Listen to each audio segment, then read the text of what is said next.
Doktor, çiyin çıxığı bir dəfə olanda təkrar ehtimal nə qədərdir? Bu çiyinin çıxma mexanizmasına və çiyin çıxığı zamanı çiyinin yaralandığı bağlarına görə dəyişir. Adətən epilepsiyaya bağlı çıxmaların təkrarlanma riski biraz daha çox olur epilepsiya atakları ilə əlaqədar olaraq. Travmatik çıxıqlarda ilkin çıxıqların təkrarlanma ehtimalı təkrar travma olmadığı müddətdə daha azdır, amma yüksək enerjili travmalarda və ikinci çıxıq sonrası təkrarlama ehtimalı biraz daha yüksəlir. Bu da oynaqdakı bağların xroniki yaralanması ilə əlaqədardır.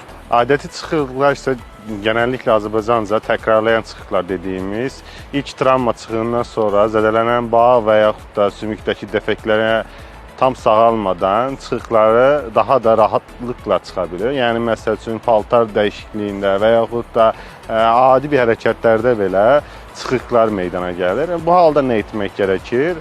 Gücləndirilmiş bir məşqlərlə, fizioterapi ilə oradakı bağ və əzələləri gücləndirmək. Əgər bu da fayda vermirsə, o zaman cərrahi prosedurlara ehtiyac doğmaqdadır.